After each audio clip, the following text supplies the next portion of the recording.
স্বাস্থ্যকর বাংলাদেশ গড়তে এই 5 তরুণ স্বেচ্ছাসেবক সাইকেলে করে পথ পাড়ি দিবেন টেকনাফ থেকে তেতুলিয়া। বাংলাবান্ধা থেকে ইরানি পর্যন্ত প্রায় 1300 কিলোমিটার পথ পাড়ি দেওয়ার সময় পথে পথে বার্তা দিবেন পরিবেশ ও প্রকৃতি রক্ষায়। জলবায়ু পরিবর্তনের প্রভাবে দেশে পরিবেশের উপর ক্ষতিকর প্রভাব বাড়ছে দিন দিন, সেই সাথে বাড়ছে মানুষের মানসিক ও স্বাস্থ্যকর ক্ষতিও। এই অবস্থা থেকে উত্তরণে স্বাস্থ্যকর নগরী গড়ার লক্ষ্যে নজর দিয়েছে বিশ্ব স্বাস্থ্য সংস্থা। তারই অংশ হিসেবে সাইকেলিংয়ে নামছে এ শহরের স্বেচ্ছাসেবক তরুণরা। বেসরকারি উন্নয়ন সংস্থা সিয়ামের উদ্যোগে খুলনার এ 5 তরুণ সাইকেলে ভ্রমণ করবেন টেকনাফ থেকে তেতুলিয়া। বৃহস্পতিবার সকালে যার আনুষ্ঠানিক উদ্বোধন হয়ে গেল। খুলনা বিভাগীয় কমিশনার মোহাম্মদ ফিরোজ সরকার আনুষ্ঠানিকভাবে তাদের এ পথচলার উদ্বোধন করেন।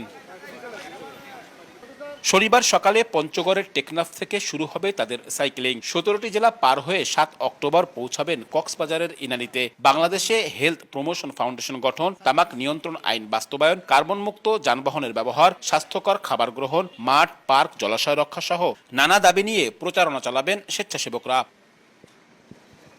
স্বেচ্ছাসেবকরা বলছেন তাদের এই উদ্যোগ স্বাস্থ্যকর নগরী গড়তে প্রভাব রাখবে।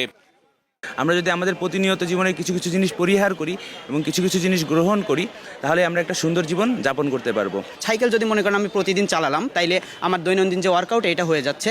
তার সাথে সাথে একই সাথে আমি পরিবেশ দূষণ করতেছি না, আমি পরিবেশের ভালোর জন্য একটা অংশ হয়ে যাচ্ছে আমার অজান্তেই। বিশ্ব স্বাস্থ্য সংস্থার দাবি, খুলনাকে স্বাস্থ্যকর নগরী গড়তে যে উদ্যোগ নেওয়া হয়েছে, খুলনাকে আদর্শ ধরে এ ধরনের আয়োজন পুরো দেশেই ছড়িয়ে পড়বে। আমরা এই শুরুটাকে অবশ্যই অভিনন্দন জানাই, কারণ শুরুটাই হচ্ছে মূল ফ্যাক্টর।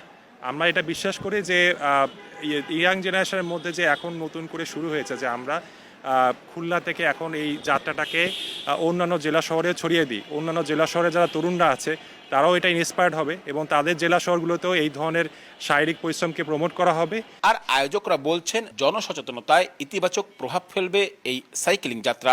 নিজে সচেতন হলে যে পরিবেশ সচেতন করা সম্ভব এবং নিজেকে পরিবর্তন করলে যে সমাজে পরিবর্তন হবে, এই বিশ্বাস নিয়ে এই যাত্রা শুরু হয়েছে।